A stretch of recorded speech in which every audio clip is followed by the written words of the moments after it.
Oh,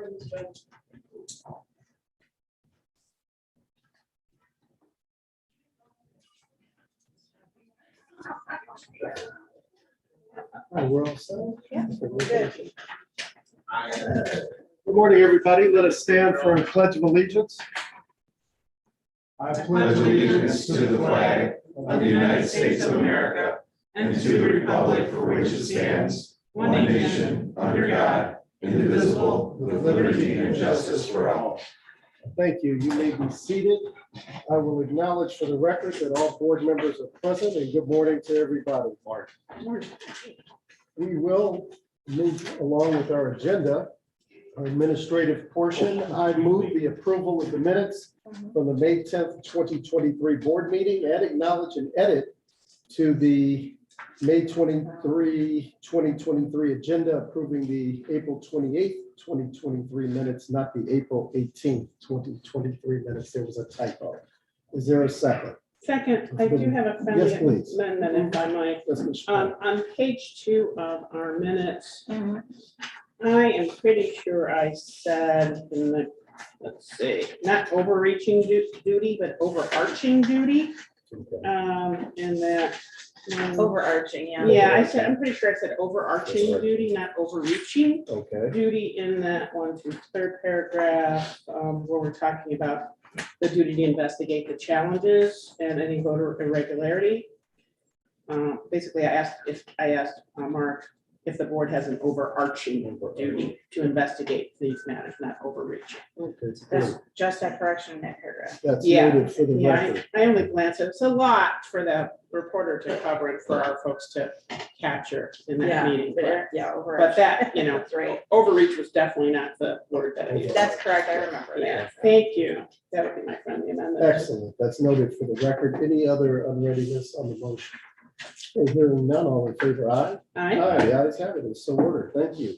I move the acknowledgement of Secretary of State directives, Directive 2023-08, form of the ballot and other requirements for the August 8th, 2023 special election. Item B, Directive 2023-09, 2023 voter records maintenance program, and Directive 2023-10, updated instructions on data collection and cancellation procedures for completion of the 2019 National Change of Address process. There a second? Second by Ms. Chappelle. Any unreadiness on the motion? Just a question, Yes, if I might. For Directive 2023-09, I mean, what's new with this? It seems like this is the same, we do the same kind of thing there's the same process for voter records maintenance program. We know in the past we've had different exceptions to the APRE and so forth and so on, but it seems like for the last elections, the APRE exception was basically over and done with. Yeah, so what's new about it? Seems like these are the same instructions. Yeah, so this is 2023-09. That is an annual, basically it's an annual directive. And that's what that is. And so now, and what they do, and you're right, pretty much everything within the directive stays the same. And what they do though is they publish new dates. And they put the dates in the schedule on when you have to have things submitted to the Secretary of State for review, mail, and those types of things. So that is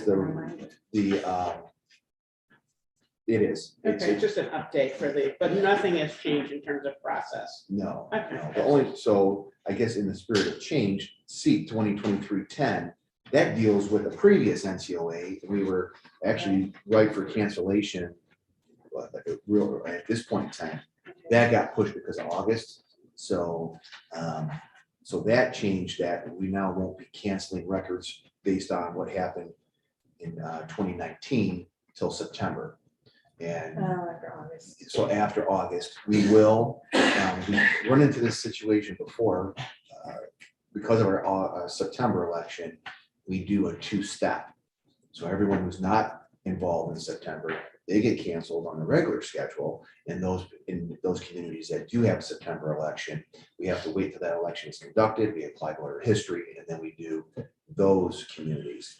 Did we get 2023-10 or was that what was issued? Yes, I thought 2023 9, which was what we got yesterday, or am I mistaken? 10 is what came. 10 is what came through. Is that a walk-on for us to approve that too, or to acknowledge that? We did get it on here. Yes, I'll need Oh, I, to- I don't have the update. I'm sorry. No, Okay, yeah. So, my bad. Yeah, okay, yes. Was that part of your motion? Yes, it was I'm sorry. 2023-08-09. 9 and 10. Ten. Oh, okay, all right. I didn't have it. I do feel like we've been getting an NCOA directive about every third week. Yeah, this year. well, that's why I'm asking the Yeah. question. It seems like we keep, okay, No, Okay, good. Nope. thank you. No, Any other unreadiness? Okay, all in favor, aye? Aye. Aye. The ayes have it, it's so ordered, thank you. I move the acknowledgement of municipal ward boundaries for corresponding precinct boundaries for Bedford. Second. Second. Second by Ms. Sticken. Thank you. Mr. Pilati, any commentary on that motion? just a quick, couple quick comments. This is more of the same what we've been doing all along. In this particular city, in the city of Bedford, we're adding 2 precincts. And the reason that we're adding 2 precincts is previously both Ward 5 and Ward 6 only had 1 precinct. And the way that the city has redrawn the municipal boundaries, by doing that, those single precincts exceeded 1,400. So we had to create a second precinct because statutorily 1,400 is the upper limit. So we had to bring it down. And you see there in wards 5 and 6, they, in our terms, those are now 2 small precincts. They're all of them are under 800. You know, they have them a little bit bigger, but you can't have one because it's too big. So we were forced to do that. It's all been presented to the city. City doesn't have any comment on that, but that's why this particular city group. Just a comment, this impacts 1/3 of the voters. It looks like, unless like, yeah, almost 1/3, 32% of the voters. So again, we're gonna have the outreach and information, so we don't have people voting in the wrong precinct. Yes, yes, and the reason for this particular city why it's so high is because going in those 2 wards from 1 precinct to 2, there's that creates a lot of their change, their move to a new precinct.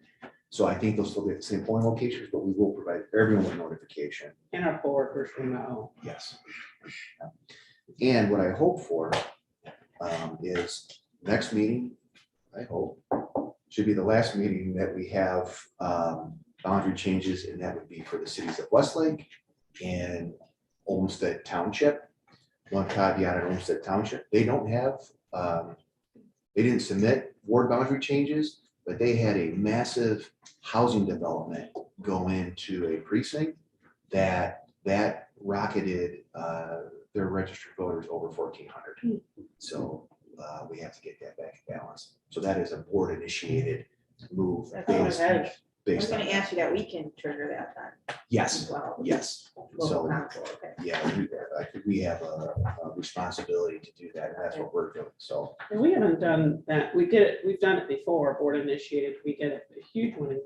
Was it Cleveland that we did, or a few years ago, where was? yeah, we've taken on, I think, 2 Big. big It's a while ago, re-precincting, yeah. and that was in an effort to rebalance, and that actually shrunk that. So, well, as far as Cleveland's concerned, their goal is to have that in place for 25. I don't think we're gonna see any activity for 23, and then 20, they may finalize internally towards the end of 24, the Cleveland, based on the census. And then we'll have to deal with that probably spring of 25. Which is okay. Are you sure you don't want to do that now? You know, we don't have too much going on with that. Right? Thank you, Director. Any more comments from the board? Yeah. Questions? All right, all in favor, aye? Aye. Aye, the ayes have it, it's so ordered, thank you. I move to acknowledge the disposal of 365 ES&S Automark ballot marking devices and 1,125 ES&S DS200 optical scanners. Second. Second by Ms. Chappelle. Any discussion? Hearing none, aye? Aye. The ayes have it, it's so ordered, thank you. We move the acknowledgement of the agreement of permanent transfer via donation of voting equipment to Franklin and Lorraine counties. Second. Second by Ms. Chappelle. Any discussion on that? All right, hearing none. All in favor, aye? Aye. Aye, the ayes have it, it's so ordered. Thank you. We'll move to the ballot, and the chair will acknowledge and recognize Mr. Brian Clary. Good morning, Brian Clary, Manager, Ballot Department. Before you should have a copy of the amended results for the May 2nd, 2023 primary election. The only thing that changed for the amended results was the election day category. The vote by mail, early in person, provisional, post-election day, post-vote by mail all stayed the same. For the election day, we added 350 ballots that were in the unofficial canvas, but we missed them when they went to the official canvas. There were no change in any race. It just made the affected 6 precincts, 4 in Beechwood and 2 in Parma. It made the emergency victory for Beechwood passed, it made it larger. Parma failed, it made it larger. Those are the only changes that made, no significant change. Can you just remind me, Mr. Chair, if I might? Sure, please. What happened with those 6? Did we just, We just missed them. We had staff, because we were doing UAT testing at the time, we had temporary staff uploading.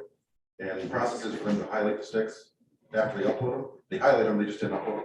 And then we have a secondary check that we just missed as part of our staff. and how did we find that? How did we find that out? Well, unfortunately, we sent for our history down, we were 350 ballots short because they were in the unofficial hands. Oh, okay. So unfortunately, that was on us.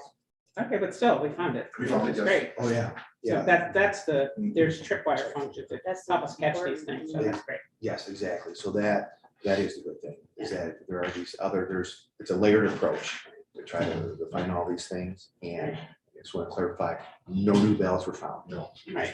We had everything. And it's- Great, thank you. Yep, I'm done. You're done? Okay. Well, then I move the certification of the amended official results for the May 2nd, 2023 primary election. Second.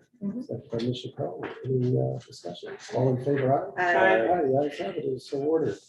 You need to speak to any other pieces? Okay. Just good. the, the audit, I can give you a quick summary. if you want, Okay, but it's please. probably is okay. Yeah, that'd be Sure. So on May 31st, the ballot department conducted the post-election audit for the May 2nd, 2023 primary election. During the certification meeting, it was randomly selected that we selected issue 10, the Brooklyn zoning amendment. Yeah. There were a total of 27,546 ballots cast in the May election. A hand count was conducted of 584 ballots. And then they all matched the official canvas exactly. We counted a total of 5 unique batches. And again, a total 246 ballots, and everything matched exactly the official canvas. Well, then I'll move the certification of the post-election audit results from the May 2nd, 2023 primary election for Brooklyn zoning amendment GB zoning issue 10. Second. Second by Ms. Chappelle. Any unreadiness? All in favor, aye? Aye. The ayes have it, is so ordered. And I move the preliminary, I move preliminary approval for the ballot order for the September 12th, 2023 primary election. Second. Second by Ms. Chappelle. Any unreadiness? Hearing none, all in favor, aye? Aye. Aye, the ayes have it, is so ordered. Thank you, Mr. Clary. Candidate and petition services. I move the acknowledgement of the following candidate withdrawals from the November 7th, 2023 general election. Lakewood Board of Education member, Amelia D. Young, nonpartisan, and Warrensville Heights Board of Election member, Michelle Elba, nonpartisan. Board of Ed member. Board of Education member. Thank you. Michelle Elba, nonpartisan. Is there a second? Second by Ms. Chappelle. Any unreadiness? All in favor, aye? Aye. Aye, the ayes have it. It's so ordered. Thank you. I move to acknowledge the appointment to elected office of David Mills, Highland Hills Village Council member of council. Second. Second by Ms. Chappelle. Any unreadiness? All in favor, aye? Aye. The ayes have it. It is so ordered. And we will now ask Mr. Dell to come forth and to present on our early in person PEO performance report.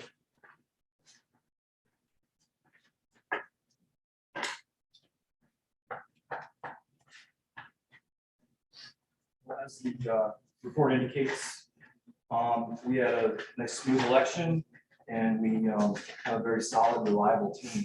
I did some checking going back and found out that the 4 people we had for this election have been with us for over 4 years. And that encompasses more than 12 elections. So that institutional knowledge is really important, and I'm glad we have that. A couple highlights. We had 359 voters, 2 provisional. Going back 2 years ago, we had 20 fewer precincts and we did about 196 voters. So just as a comparison. I just wanted to point out that we had no issues implementing the new, changes to HB 458, mainly regarding the changes in voter identification. The 2 provisional voters we did have were just, straight. They changed their address but didn't update it before April 3rd. That report is okay. Is there any questions or anything that needs to clarify? No. Well, perfectly self-explanatory. Thank you for. Thank you, Mr. Shell. Thank you. I'll move the acknowledgement of early in-person voting PEO performance report from the May 2nd, 2023 primary election. Second. Second by Ms. Chappelle. All in favor, aye? Aye. Aye, the ayes have it, it is so ordered. The chair recognizes Marlene Robinson Statler to come forth with our PEO performance report.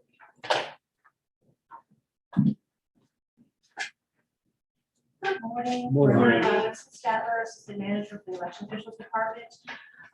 In regards to the election official PEO performance review, received the paperwork prior to and as required by the Secretary of State directives, in accordance with the criteria set forth by the Ohio Election Official Manual. We gathered feedback from our call center, our post-election surveys, the workers, our internal staff, and we met our benchmarks and accomplished our overall goals. I do want to discuss or highlight some things in here that I know we've discussed previously, and I want to celebrate our successes. So where we had them. In previous reports, we were working on the printing, signing, packing and zero tapes, which had become a problem. And some of our reports in November and May of last year has that 64 and 60% return rate. And if you notice, we are at 80%.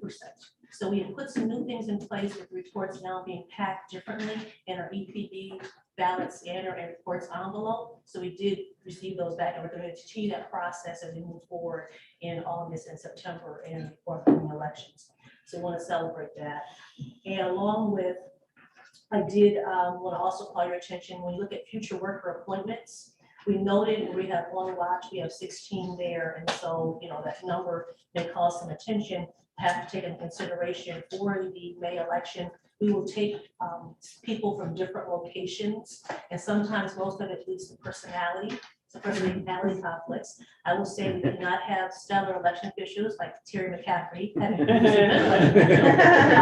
had everybody like them. So, but we did have people take us some extended breaks and some other things, putting some people on watch and putting them back in their original home locations and things like that. Hopefully be more successful than when we have the election. Okay, just if I could, I did have a question around that number, because I think you've explained it in there, because it was like the scoring suggested that there were improvements, the workers did fine, and we were scored at that 1 point, whatever was really a good score. So that's why I was wondering why the 16 were in watch, but it sounds like it's mostly personality issues or, a little long. It was a slow election, so Yes. people maybe got carried away with their lunch breaks and so Yes. forth or whatever. But okay, but it's not because of the things that we really measure in the report. Correct. Okay. Correct. Thank We you. did a thorough comment review with the zone leaders and contacting the workers and so forth.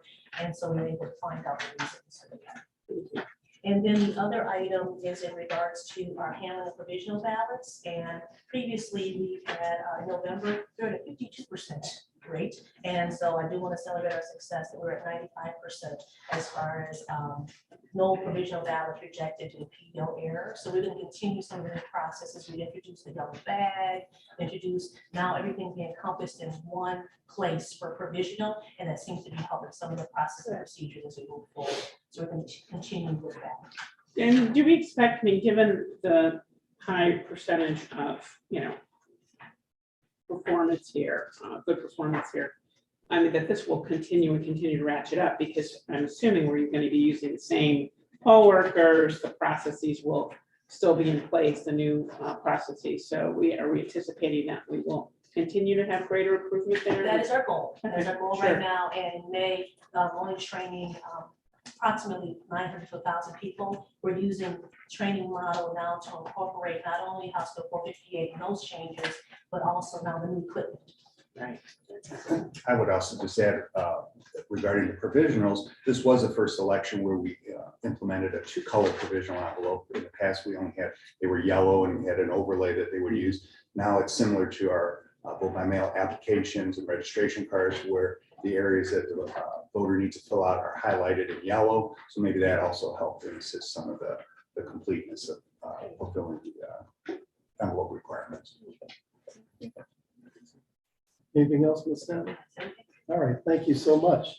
And then I'll move the acknowledgement of the PEO performance report for the May 2nd, 2023 primary election. Second. Seconded by Ms. Chappelle. All in favor, aye? Aye. Aye, the ayes have it, is so ordered.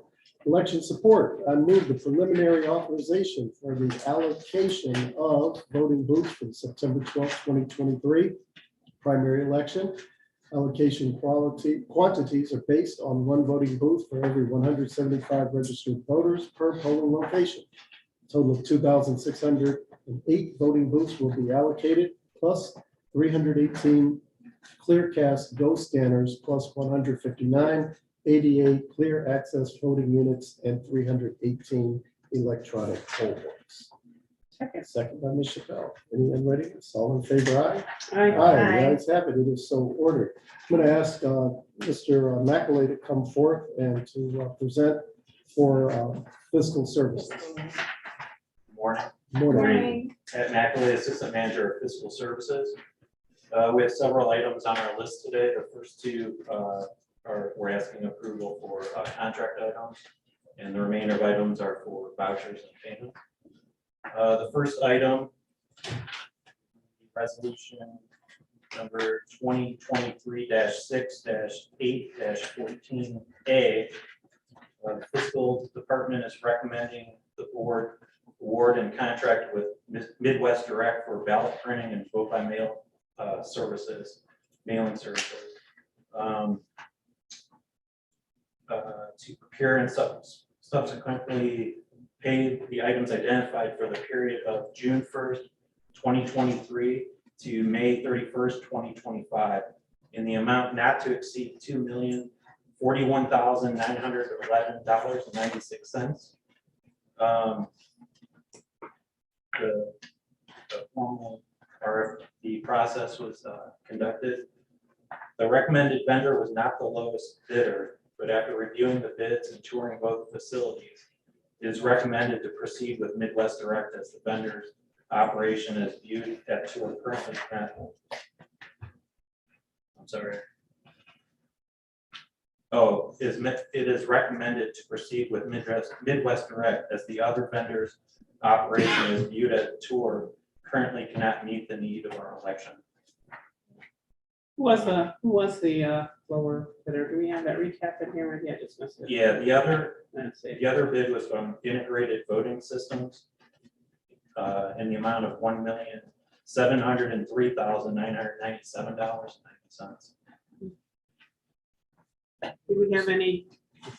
sorry. Mr. Carlotti, after Mr. McAlay, I think Mr. Carlotti has something he wants to say. Yeah, I want to provide some comments on this because as we all know that the ballot printing contract is one of the biggest contracts that the Board of Elections has. And while not, all our contracts are important, this contract in particular, the ballot cannot be wrong. Right, and you can't, or not likely midstream to try to change direction because ballot printing is ballot printing versus renting vans or something like that. What we did is we did our due diligence like we always do. We put together a team that consisted of myself, Deputy Director Gallagher, the fiscal department, ballot department, and candidate petition services, which deals with the early in-person voting. So all these areas where we use either pre-printed ballots or do a print on demand ballot process. And so what we do is we take the vendor and compare that against the bid.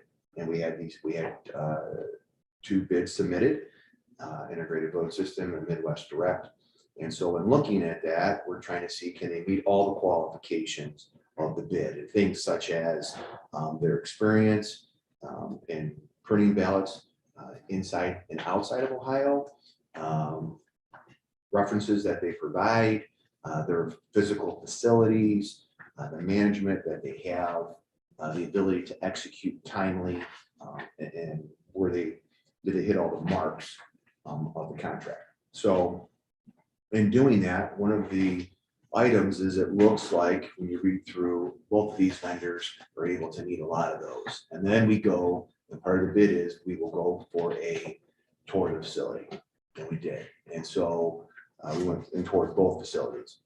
And so the integrated voting system facility, they are a company that is based out of California, and they have a satellite facility in Medina, Ohio. So we didn't go to California, it would be nice, but we did go to Medina, Ohio, which is also nice city.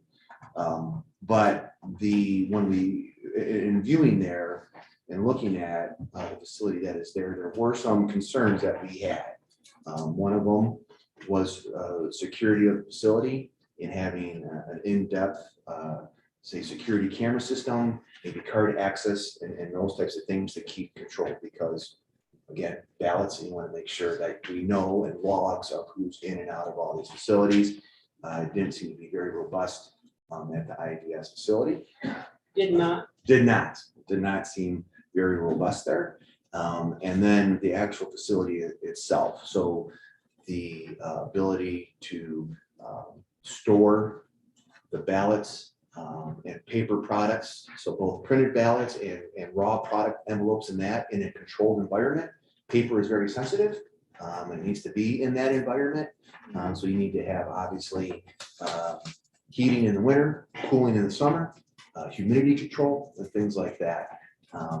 Did not so this facility had kind of like two main areas. There was the print side, and then there was it seems to be a storage slash maybe dock space slash thing in that area there. Did not there was heat, but didn't seem to be any cooling in that area to try to keep things cool for that. So that was a concern, and as well as it being a multi-use area, which in itself is okay, but the storage, we know the volume of materials that we print and what it takes, and the level of racks and shelving to put all these items in weren't currently present. Now, the company said that those are things that they're in the process of trying to obtain and get, but when we're looking at this, what do you have now? Because I don't necessarily want to make this decision based on promises of things that will be forthcoming, because we need to be able to do this. Also, vote by mail. Vote by mail is one of the, I think, the most complex parts of this process, and that is the actual insertion. So having inserters that you can have up to 8 pockets and put in all the envelopes, the inserts, the ballots, and we know in Cuyahoga, in our bigger elections, we go 2 and 3 sheets. So that's a special type of equipment.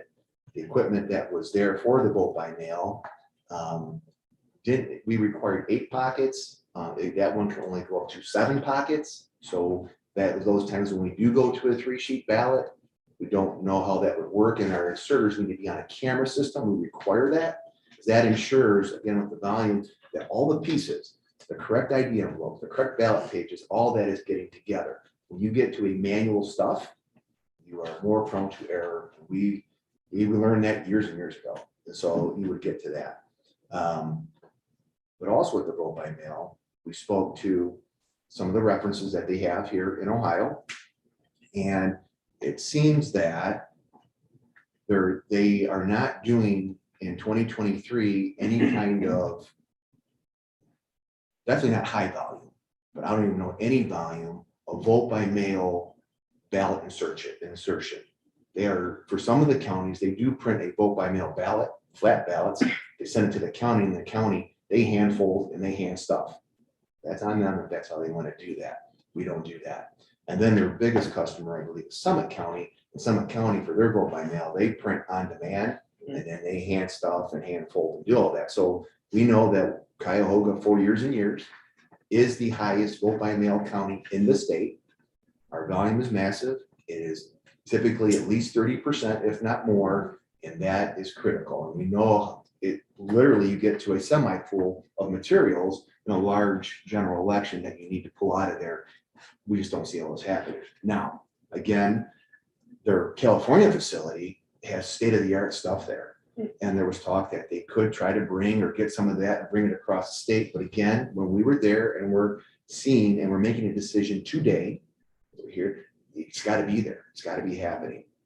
We also talked to another county, a county that we have a close relationship with, who was under contract with IVS, and they broke that contract after one election because it just didn't happen.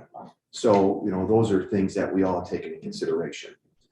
Again, if the California facility is what was in Medina, it would be a very interesting conversation because that really is high volume, state of the art kind of stuff, but not what we saw. So those are some things that gave us concern. And when we were trying to find the most qualified, responsible bidder, it's not lowest submission. Yeah, what's our standard again?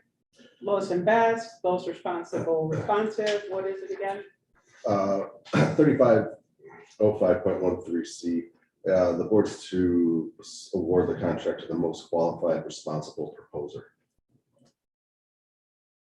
Is that under the RFP, is that for proposals or for bids? Same thing. It's interchangeable in this Okay, case, all right, yeah. okay.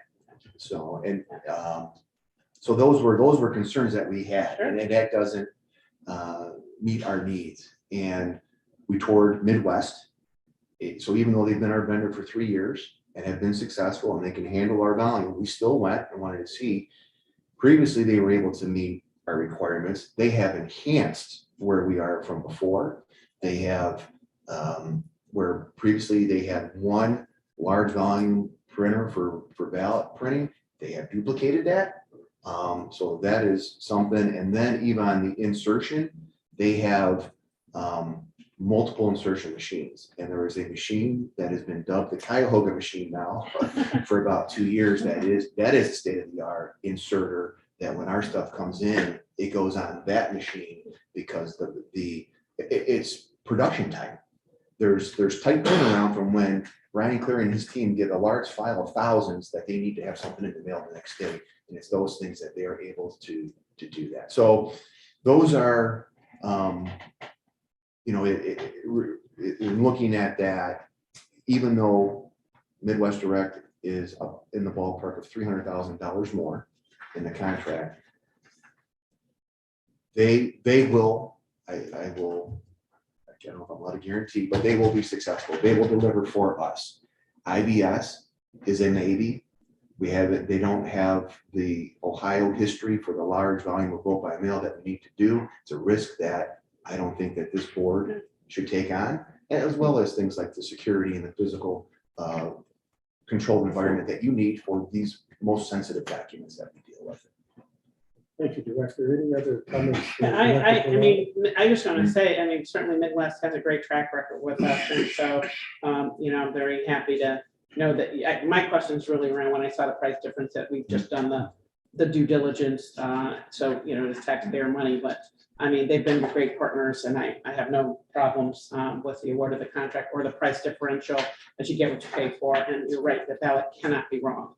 And they've had a proven successful track record with us, and they're great partners. So I'm in favor of moving it forward. Sure. Yeah. We have a public comment request from Eric Kozlowski from IVS, and with the permission of the board, because we're on this topic, I would invite Mr. Kozlowski to come to speak to this issue now as part of his public comment, and then we will move forward with the motion. Mr. Kozlowski, you're recognized by the chair, and you may sit there. Yes, you have a 5-minute limit, and our clerk to the board will set that. And if you could state your name and spell it for the record, please, sir. Eric Kozlowski, it's Kozlowski. I am the CEO of Integrated Voting Systems, and the board did come out and take a tour of our facility. A week ago, we were given a call by the finance department telling us that we'd be not receiving the award, that it was going to be going to Midwest. We were told that we would receive a letter prior to the board meeting with our deficiencies supposedly. As of today, we still have not received any type of formal letter. There were 4 items that were mentioned over the phone to us in regards to that. Some of which Tony has already made you aware of.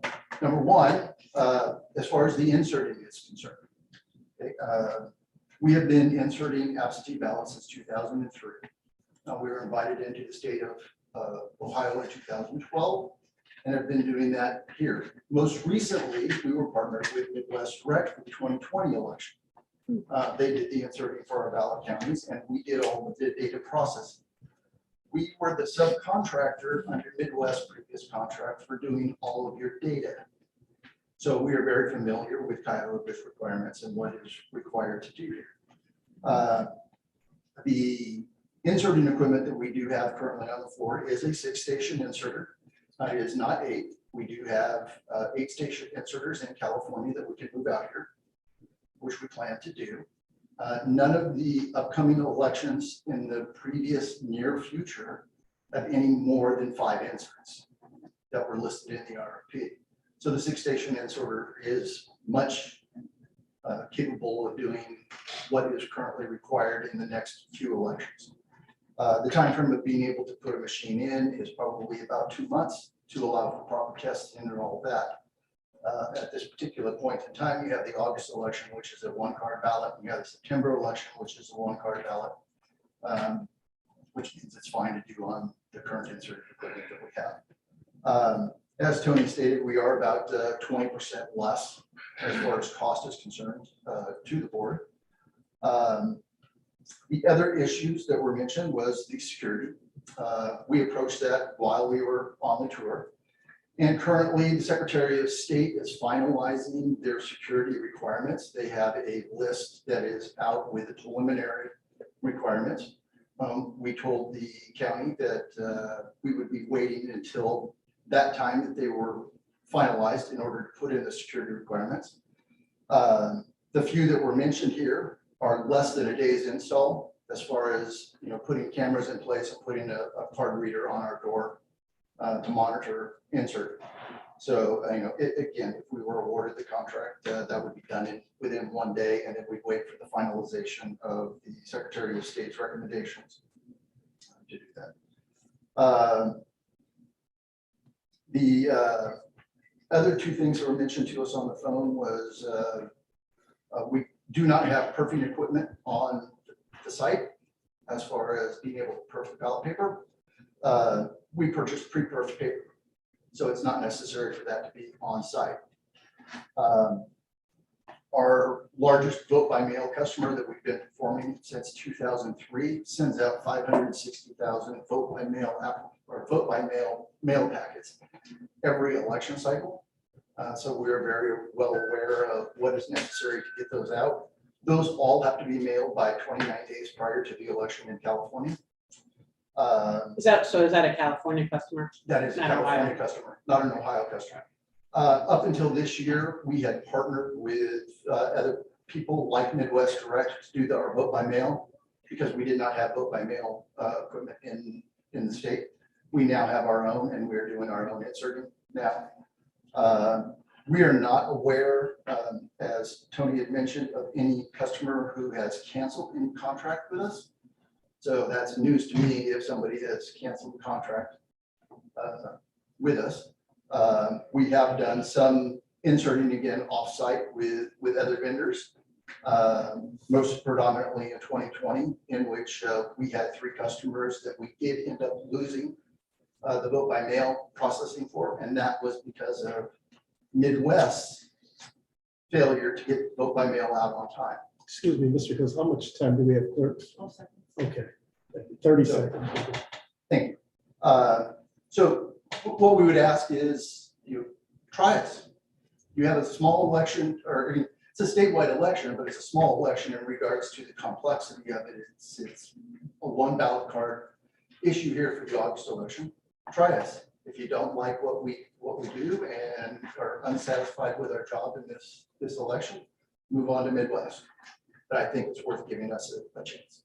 Thank you for your time and your comments, Mr. Kozlowski, and we certainly appreciate you coming here today and making that bid. I would say that from where the four of us sit, we're not in a place to really try. We have to go with something that's tested, tried, and true. And it's for that reason, with all due respect to the presentation that you made and the work that you do at your company, I'm going to support the recommendation of staff. So thank you, sir.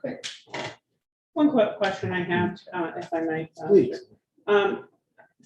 Is the Secretary of State issuing additional security? I thought we had received security requirements from the Secretary of State. Are some pending, some additional ones pending, or is that for vendors, or is that something? I just had this first time hearing about that. The Secretary of State is trying to put together some print vendor security criteria. Oh. So not additional criteria here for the Board of Elections, Oh. but for printers, they're trying to create something. I don't know when that's going to get published, and I don't know how involved it will be.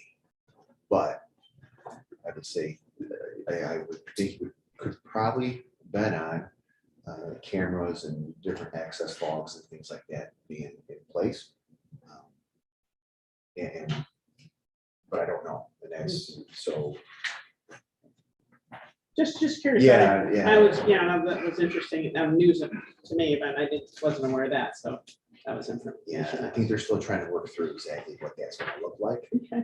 and wait and see, but, Well, we have a timing issue too, in addition to your comments, Mr. Chair, which I think are appropriate, and the staff's recommendation being, I mean, they've done the due diligence, they've done all the work, to support, but we do have a timing issue. We need a contract that's starting effective June 1st. And it's a multi-year contract. So hopefully next time it comes up, you guys will be in a better position to have more robust discussion about alternatives. So I just wanted to add that comment about the timing and the time sensitivity. Thank you, Ms. Chappelle. All right, I'll move the approval of the contract for Midwest Direct as the most qualified, responsible proposer. Second. Second, any other discussion? Hearing none, all in favor, aye? Aye. The ayes have it, it is so ordered. Mr. McAulay? The next item is for election night reporting, asking for contract renewal. Fiscal Department is recommending the board approve an extension of the election night reporting contract for the period of June 1st, 2023 to May 31st, 2024, in an amount not to exceed $24,000. This is the second one-year renewal option. So at the end of this period, we'll have to go out for bid for another period of time. This one is resolution 2023-6-8-14B.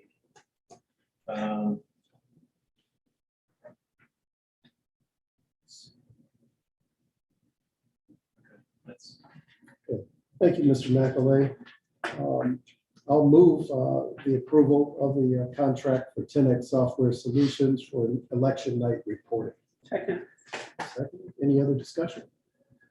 Hearing none, all in favor, aye? Aye. The ayes have it, it is so ordered. We have before us several vouchers and resolutions, 10X Software Solutions, electronic poll books, maintenance and licensing, Ohio Desk, Angstrom Graphics, voter information guide, Weekly's mailing services, vote by mail applications, and Clear Ballot Group Incorporated for the addition of service days for ensuing elections. Mr. McAulay, do you have any commentary on that, sir?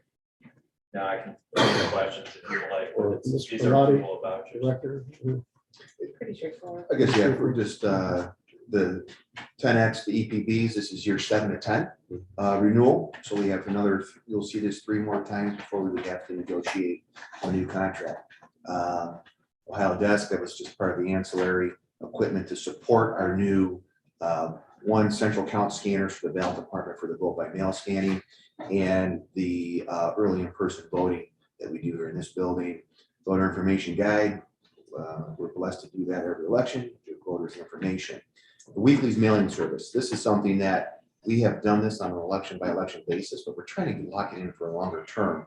And what that is when a end user, a voter, goes either to our website and requests a vote by mail application mailed to them, or they use the phone system and request that. What happens is a data file is generated, it goes to that vendor. That vendor then they produce the outbound mailing envelope, the actual vote by mail application that has the pre-printed name and address of the voter on there with the barcode that we like to see on our applications. And then that gets folded in an envelope along with a self-addressed return envelope. And then they go ahead and they take that to the post office. So this allows us to do that in a smaller election. Staff will do that internally when we get to the volume like we're coming up to, and then we have what is back to back to back collections, they'll do that. And Weeklies has done this type of work before. And then the last one, the clear ballot service days. As we can all remember, we were going to implement clear ballot in September, and then November was going to be the second time we used it. And so September would be part of the contractual implementation. And we had pre-purchased some service days for on-site technicians to help hold our hand as we're still learning for November. Everything's been bumped up. So now the September implementation is August. That's part of the contractual. The days we bought for November will now be used in September, and we are being proactive in purchasing November days at this point in time to have that paid for on the books, and it's 25 days. If we use all 25, great. If we need to go more, we'll do more, and we'll come back for more. And if we don't use all 25, they carry over to the following year. But it's having somebody there to mainly work with the ballot department to make sure as we're coding overlapping elections and doing those things, it's okay. But also, if we have issues with the early in-person ballot on demand printing, they'll be here to help us with that too, to make sure that that runs smoothly. Okay, great. Well, thank you. Then I will move the approval of vouchers and resolutions for agenda items 15A, B, C, D, and E, as noted in the agenda. Second, and I just Second, have and Ms. Chappelle. a question, just, so on clear ballot, I understand the rationale for getting additional, but just refresh my recollection, did we negotiate in the contract some training days that were on their dime? Did they give us some training? I just want to make sure. I'd be shocked if we didn't. Yes. But So there's I would say probably two things. There are training days, and then there are kind of service days. So the training days, they'll come in and it's contractual. There's a certain amount of hours and time that they spend with the ballot department, teaching them on certain things. There's a certain amount of time they spend with the poll worker department on training early in person. So that they do have all this training, and that's more of a classroom type setting to figure out and teach us how to use it. And then they do support us as we go through, but that support is kind of all grouped into your first implementation election. Okay. Then the service days will be, for example, in September, we should be trained, kind of know how to use it, but again, it's still new. And that's where now they're not contractually required to come in and sit with us for that, because it's election number 2, but we buy these service days and they come in and, like say when Brian is coding that election, they will be there sitting next to him. And so they are kind of training at that point too, but it's a service day. a service day. So maybe we need to change the resolve clause in the resolution, because it specifically identifies this additional purchase up to 25 days as training days for the 42 grand. So if we're making a distinction between service days and training days, Mhm. I think you might want to change it's the first resolve clause there after the resolution. Yes. And it says we're going to pay for additional purchase of 25 clear ballot training days. So if we're making a distinction, Mhm. and there is one, we should have the resolution amended to reflect that. Did I explain that correctly, Brian? Yeah. Yeah. Okay, thank you. So yes, we can make that. Clear for the record, Ms. Chappelle? Yes. Okay. Yes. That's it for the record. Yeah. Great. And that'll be part of the amendment to the original motion. Yeah, Yes, that thank you. resolution will be a friendly amendment, Yes. that resolution be changed to reflect service days instead of training. Thank you, Ms. Chappelle, Thank and you. that's noted for the record. Any other unreadiness on the motion? Hearing none, all in favor, aye? Aye. Aye, the ayes have it, it is so ordered. Thank you, Mr. McAlay. On to our human resources agenda. I move to end the temporary work level currently for Hassani Week, who's the interim assistant manager of the registration department, and the promotion of Hassani Week to manager of the registration department effective June 18th, 2023. Second. Second by Ms. Chappelle. Any discussion? Hearing none, all in favor, aye? Aye. Aye, the ayes have it, it is so ordered. Congratulations, Mr. Weed. Is he there? He can stand? Yeah. Big shoes to follow. But we know Oh, you can yeah. do it. Oh, Yes. yeah. All right, congratulations. Okay, and on the new business, Director Berlotti. I just wanted to give an August update as with what we kind of know where we are at this point in time. For August, as far as we'll start off with poll workers. The poll worker department has emailed out to a lot of individuals asking them to work for this upcoming August election and notify us if they would not be able or willing to want to do that. As of right now, taking into consideration, there have been a couple hundred individuals who said no, but right now we're a little bit over 3,500 people who potentially are going to, they have not said that they won't work. We are now reaching back out again because we will start training this Saturday. So we're kind of easing into training for this Saturday through the following week and next, and what we will be doing. And so we're now reaching back out to these individuals to have them self-sign up for training. We will start training this first week with those individuals who worked in May. So they've already been trained on the changes that come under House Bill 458, and they will be coming in just for equipment training. Because when, as a reminder, when you implement new voting equipment, the poll worker must have in-person hands-on training on that equipment. So that training is just going to pretty much focus on the new equipment and how do you handle the new equipment, with a couple highlights of reminders of what they learned before. And so we have about 800 individuals that we hope to get in over the next 7 to 10 days in that category. They'll be doing that here at this building. So they'll be doing it on the first floor and maybe a little bit up on this floor where we're not at the board meeting. We'll get the chairs out and do some of that. We'll also be reaching out then to start to our returning workers and some new individuals who will, they will get the new training, but they will also then get all the 458 changes to the provisional process, photo ID, and all those types of things. And so that should start the following week. Again, we'll be doing most of that here. And for the most part, in the month of June, training will be here at the Board of Elections. It'll be on weekends and evenings. We might pepper in some daytime classes here. And then the county at what is we call the Harvard Garage in Newburgh Heights. It's where they have some of their construction equipment, but they also have training rooms there. And so the county is allowing us, we've trained there before, they're allowing us to store equipment. So we're going to hit a lot of individuals there. And the goal is by the end of June to hopefully have 50% of our workers trained. I think that can be an obtainable goal. And then we are building the schedule into July. We won't really have training here because we'll have really in-person voting. We'll continue to do Harvard Garage. I've had a conversation with Campus International, which is just across the street over there.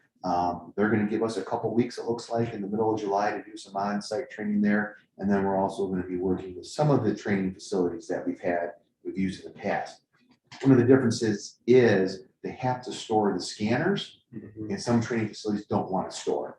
So when you don't have the voting equipment, a trainer can show up with materials and some EPBs and go. This here you're not putting these scanners in the backseat of your car. So this is where it's a little bit different approach, but we do have some people who are willing to help us out, which is great. So I think I want to say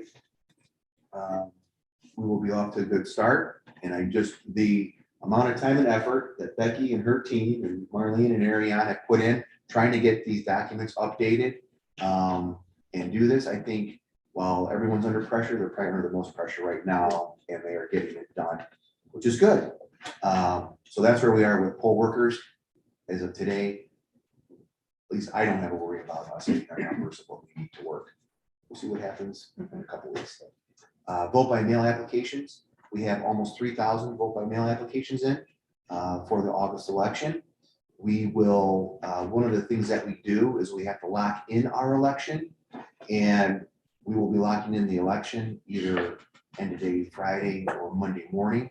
And what that means is while we have these applications, we've done a site review to see are they missing any of the fields. We haven't done the data entry. That data entry will start on Monday, and we'll get in. And that's where you'll see, oh geez, this is the wrong social security number, that kind of stuff. So I don't know if this is a good number or not, because we don't have comparable data, but I am happy to have what we have here. And we have been trying to push out and gin up interest in the vote by mail to get your application in, because that is what a voter can't do at this point in time. And so that's where we are in that regard. Polling locations, we've sent out, election support sent out all the contracts. We are waiting on 18 locations to send back their signed contract, but we have verbal acknowledgement from those 18 locations that yes, we will serve. We just need to get it in. So that is good. We have one location in South Euclid who we've been trying to work with that they don't want to be a location anymore. We tried to kindly ask them to be, and I don't think that's going to work out. Election support has a plan. We'll probably execute that plan today or tomorrow and make those changes. And that, so then we'll kind of be set where we need to with that. Having that as set as possible is good in that when we do this import for ballot creation, this will be the first time we do it with Clear Ballot. We want everything as set and stable as possible. So when it comes in, we don't know how to make the changes, say if a poll place changes. You can do it, you just don't know how to do it in Clear Ballot. You know how to do it in ESNS. And this is where Clear Ballot working with us will get it done. So we're down those paths. The early in person, they, I believe they feel pretty comfortable with some of the training that they've received from Clear Ballot and how to use that system for early in person voting. And so that'll, we're in good shape there. So I think everything is moving along. There is a lot going on every day. And I mean, always the case, but it's a little bit more heightened at this point in time. And staff is really, like always, stepping up and doing what they need to do to get it done. So as of right now, we're in good shape with that. One thing, I did an interview yesterday. This deals with funding. I was just gonna ask you about that.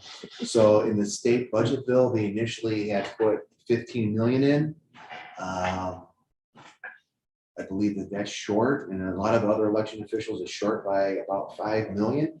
And the reason that we come up with these numbers is that the Secretary of State's office requires all 88 boards to go through a formula to figure out either what a precinct cost is or what an individual voter cost is. In Cuyahoga, we do it by precinct cost. So for us, the cost of a precinct is $3,200 and some dollars. That number times 975 precincts comes out to 3.1 million. And so that's what we need for our county. And it's a educated guesstimate based on a form that the Secretary of State did. All 88 counties do that and they come up. And when you add that up, I think that's where you hit the 20 million mark. Now, it may not cost 20 million in August of 22, but there are some different factors here. And one of them is we hear from the legislature and from everyone, this is going to be a higher turnout. It's going to be more than 8% than it was last year. And so we are planning for a 50% turnout, which means we're going to be purchasing more ballots for the polls. Vote by mail should be increased, and so that will be a bigger bill. Where last year, maybe we had 2 to 3 poll workers per precinct. We want 3 to 4 for this one. Again, anticipation of higher turnout. Our temporary employee costs are higher. We like to have 120 days notice for an election. We got 90, so we're trying to play a little bit of catch up and trying to get some things done. And we do have new voting equipment. And some other items that came in, like transport carts, that we need to get that, our preparation window has been shrunk. So we can't buy more days, so you get more staff and you meet that need. So all those types of costs are higher. Plus, while Midwest gave us a fair quote and bid on their thing, it is higher than what it was when this contract was signed almost 2 years ago. So you have some of those inflationary costs that all boards, postage, all those things are up. So Is all that factored into 3.3 million? That you're quoted as that you've asked for 3 million, is all that factored in? we have not put Midwest increased price into that. Okay. So, but what I hope is last year, we didn't hit 3 million in that election, it came under, but we were shorted, I think, around $200,000 that the county had to pitch in for that. And so, this is an election that was born out of this legislation, and I think that they need to then fund what they created so we can do what we need to do. I have heard now that there is some willingness for movement to increase, because not only do you have election officials saying, hey, I think there's a lot of pressure from the county commissioners associations. They're like, probably even louder than election officials saying, hey, we got to pay for this, we got to do that. So I think that is getting heard, and I think there is factual information that can't be presented to where we come up with these best estimates that we have. So I'm going to be positive about it, and I think we will see by the time this budget bill is done. I think that funding number will increase. With that, I am scheduled, I think it's Monday or Tuesday of next week, to go to committee because the county has not appropriated it yet. It was introduced as a request on this week, I think on the 6th. And so they want me to come down and they want to ask some questions and see what's going on. And I will answer the questions to the best of my ability. And I have confidence that our county will step up and do what they need to do, whether they like dipping into the reserves or not. But and I'll let you know how that goes. So Well, the title of that article is Local Boards of Elections Stress. Are you stressed? yes, Because you said with the other categories, you were very comfortable with the August election. Is the funding stressing you out or no? I have to ask, that's the title of it. It all stresses me out, but it's trying to be a confident leader for my team. Right? We're Stress good. free, That's stress right. free. We're good. So Thank you, Director. Thank you very much. Mr. Captain? I hate to throw anything else into this, but there's a couple issues still pending with the Supreme Court as well, with ballot language and whether or not this is even a valid election. I mean, you're absolutely correct. what about print? When does printing start? Or Sure. So we will, UOCAVA, the military overseas, is June 23rd.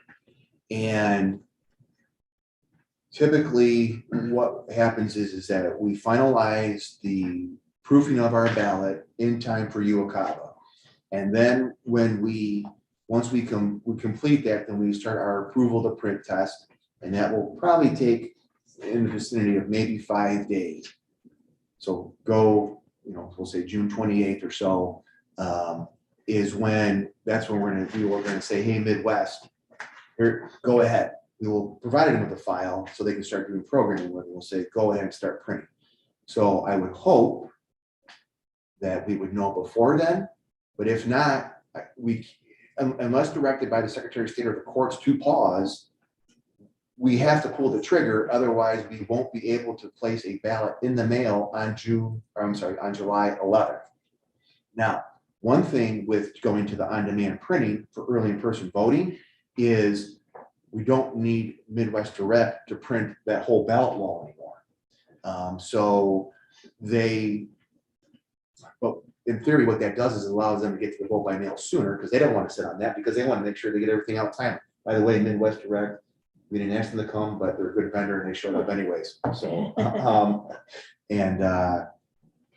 so that's what happens. I mean, that's what we need to know.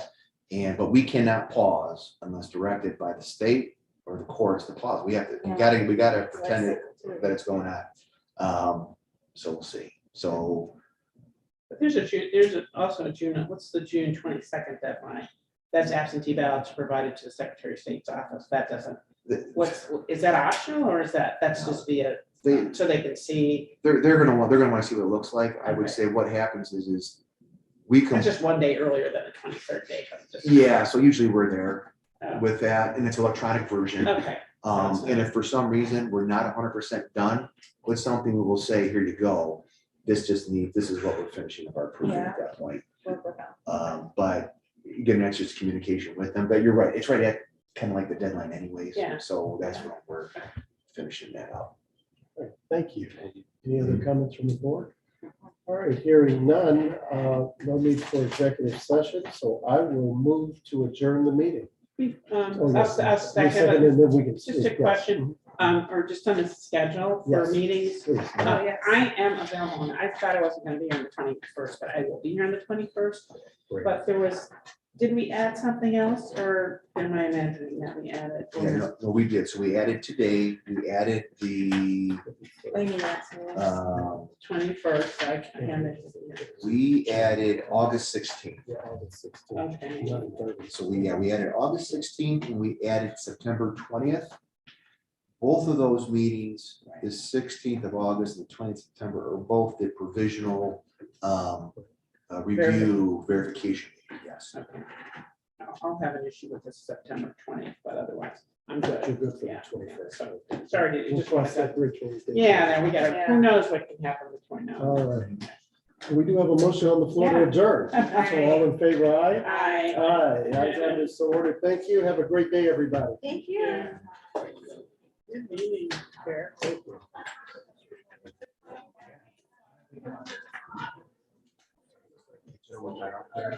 You talked about printing, what they do for California. That's why I said, if they have their California facility We're here, a different we conversation. may not be. It's nice to have a little bit of competition, but they gotta be. I didn't want to ask.